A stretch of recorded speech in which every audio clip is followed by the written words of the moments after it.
Okay, let's make another video, and I'm gonna start by sharing with you a new dream of our oneness that I had suddenly pop up in my dreams just last week, actually.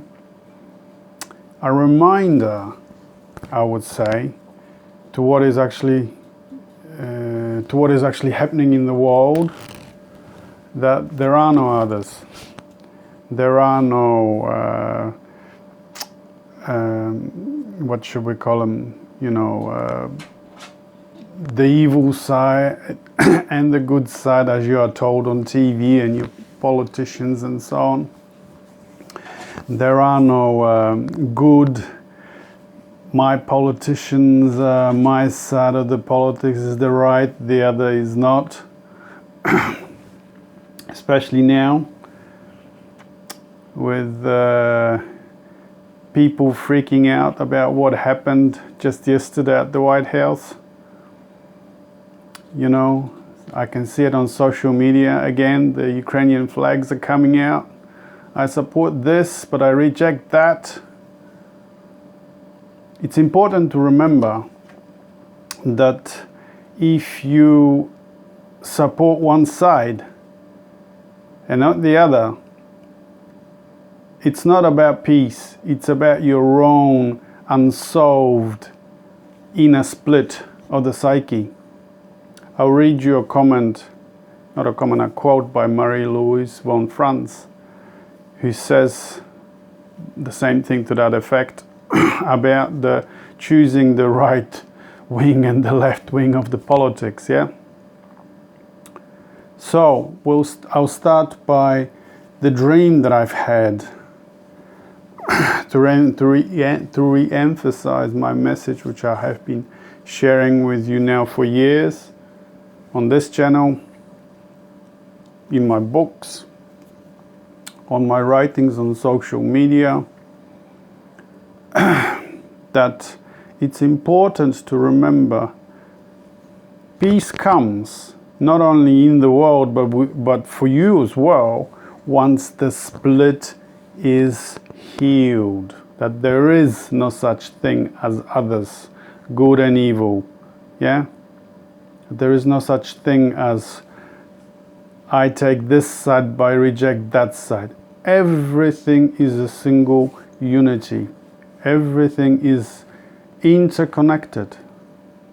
There is no such thing as my side is the right side. You are already with the other side, the one you reject. That's also a part of you, which simply says the side that you have. It's in-depth psychology, Jungian psychology, this is called shadow. Things that you don't see, but you carry within you. Your own split. You've chosen to just see one side, not the other side, not the other part of yourself. Okay? So when you choose sides, when you start to go off about this man is better than that man or that politician and whatnot, religion or conflict in the war, side in a conflict, it just simply shows your own unresolved inner split. Yeah. So I'll go and share with you the dream that I had, and this is how it was. I was shown panels, not panels, they were panels. There was one, let's say one panel. This was the birds, all of the birds in the world. They had this one panel.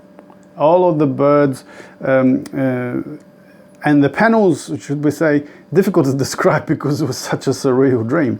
The panels were all interconnected, and they were all interconnected with hands held like this. So you had one panel, and this panel belonged to the birds, all the birds in the world. That was connected to the next panel with hands like this, and the next panel was all the plant life, all the trees and bushes and things in the world. But the connection This connection that connected it together, was held together, was intuition. And so the plants, their own panel was connected to all the animals in the world, which had their own panel. And again, it was connected with hands like this. And that panel of all the animals in the world was connected to all the humans in the world, and then next was all the water and so on. But the whole panels were made into an infinitely large ring, circle, everything in unity and one, everything. You see? So the interconnecting power, like I've been saying for so many years now, it's difficult to explain all these things, especially a dream like this, which is rather abstract, I would say. That this interconnecting power, whether we call it spirit, whether we call it soul, energy consciousness, what else? That I will read you a essay that I wrote a few years ago about this. I mean, I've wrote many essays. This is just one. You know, you call it. You can call it ether. You can call it mystery. We don't. It is intuition. In other words, this thing speaks. It connects your psyche to its larger psyche. It's in oneness, and it's the intuition that interconnects it. Do you see? And your intuition is the feminine divine, the core of the feminine divine, what we call the feminine, or your intuitive mind, is intuition. That's the core of it. Yeah. Excuse me. All right. So I'll read you what I wrote about this years ago now, and no. Okay. The reality of sacred oneness of all existence. It's just people trying to enter. Regardless of what we are told by our leaders and politicians, regardless of whether we understand or not, we are always interconnected with each other. What happens in one part of the world affects us all.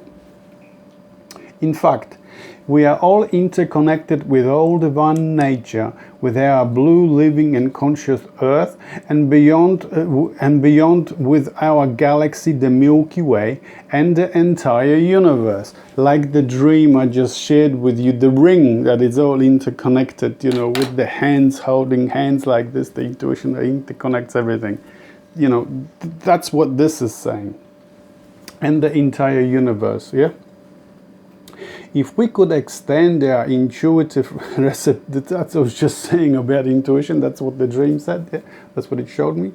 If we could extend our intuitive receptivity that far, if we could extend that intuitive receptivity that far, we would see the interconnecting of everything. That's what I'm saying.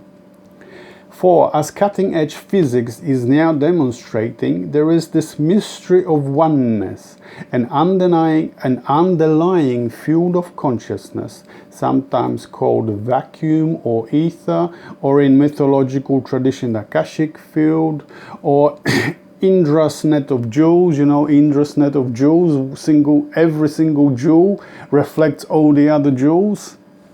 That's what it is, yeah? That is, Lady Soul as the sea of living consciousness, the sea of being, energy consciousness that supports the universe and enlivens all life, which is within us and we are within it, and which, if we can tune into its source, we can be interconnected with anything within the unseen grid of life. That's exactly right. You know how you sometimes think about someone really hard. You walk around, and the person floats in your imagination, in your head, and then suddenly that person gets in touch with you. That's because you make the connection with that person, unconsciously, usually, you know. That's how psychics work. If you ever had a psychic reading, you might ask a question, even if it is at a distance, might be on another side of the planet, and the psychic will say, just wait, I'll connect to your energy. In other words, they're finding your vibration, if you like, or your frequency, or rather they're getting intuitively images already within their mind's eye about what you wanted to know, and they start answering the questions, and usually very accurately. Yeah, that's what it is, because you're not somewhere else. You're already there, connected. The physical distance, geography doesn't matter. It's all already interconnected. Yeah, it's all just oneness. Okay, essence shared provide it's from the formless that the entire relativistic world of form emerges, wrote Paul Hague in The Theory of Everything. I'm quoting now. Like wave and currents on and beneath the surface of an ocean, never separate from the ocean itself. Exactly. This union of form and formless is the ocean of consciousness, the center of which is love. I'll come back to that. The divine essence we all share, providing the cosmic context for all being in the universe, including us human beings.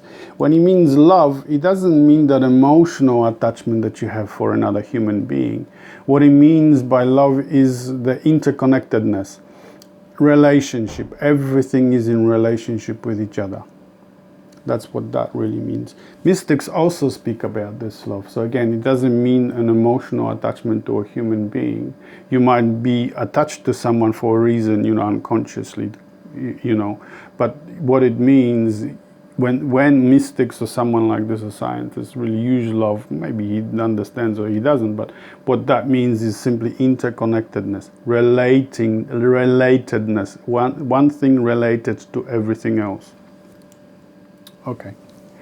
This unseen power behind all of creation is also a source of unending energy, not only for the individual as a means of enlivening their inner life and healing their physical body, but also as a means of supply of energy source for all humanity. This is me talking now.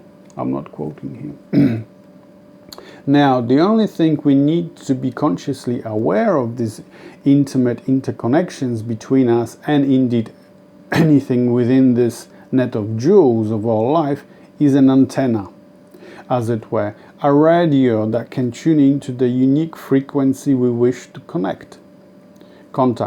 Like a talented psychic, who I was just saying, who always says, let me tune into your energy vibration, right? And that tuning device is our intuition. That's what I was shown in the dream.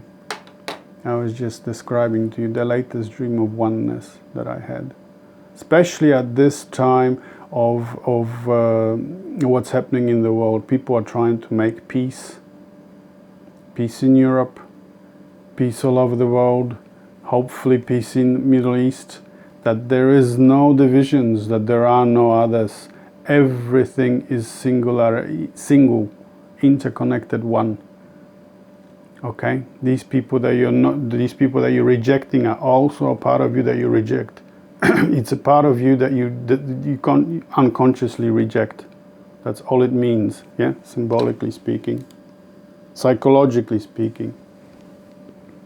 Like a talented cyclic who always says, let me tune into energy vibration, and that tuning device is our intuition.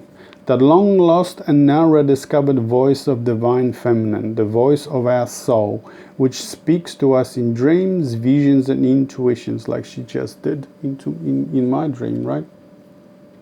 Through which we experience living oneness with all creation. Hopefully we'll experience that. A conscious immersion in it as this invisible ocean of light, or spring of life, from which all comes and back to which all returns. The underlying field of consciousness that is the invisible power behind all of creation. Let me look at the time. Okay. Now I'm going to quote a few things. I'll say a few words about me using quotes in a moment.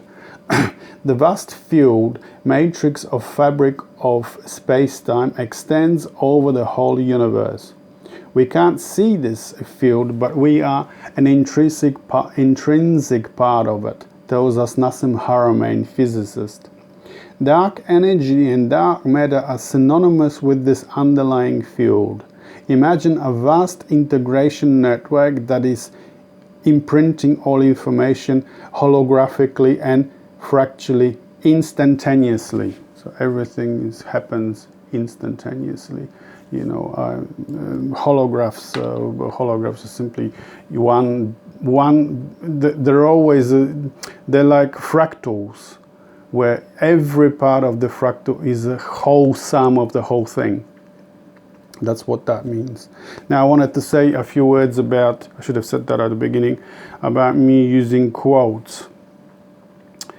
After my last video, that was 2 weeks ago, someone made a complaint about me using quotes from a particular spiritual writer. I don't know whether that was here on YouTube or Facebook. I'm usually far more active on Facebook. Now, the legal team from that author got in touch with me, and they threatened me with legal action if I continue using their quotes. Hence, from now on, I will not use any more spiritual writers' quotes in my work, whether it is writing or speaking. If I need to use any work outside of my own work, my own experiences, direct experiences, I will, to support my arguments, I will use work from free public sources like Wikipedia. Yeah? It seems that someone really got upset about my last video, I think, or last 2 videos. The last video that I did, the last talk that I gave to you was titled, what did I title it? The Madness of Love and Light Spirituality that divides us from the sacred.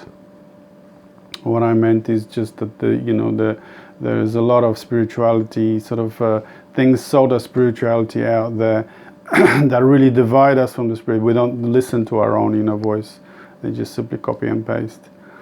And so I must have stepped on someone's toes, and they started to threaten me with this and that. So I'm not going to use any more quotes or sort of spiritual writers to support my own work. I'll just use my own work. And then if I need to something to support my argument, it will be probably from Wikipedia, some kind of free public source. So that's what I wanted to say about the quotes. There is one more thing that I wanted to say to you. Oh, yes.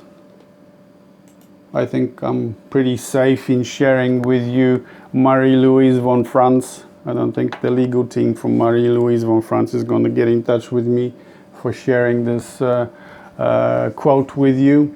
But this is regarding the split, the unhealed inner split, which we project onto politics. So this is what she says. The contemporary division of society into a right wing and a left wing is nothing but a neurotic dissociation, reflecting on the world stage what is happening in the individual modern man. A division within himself which causes the shadow.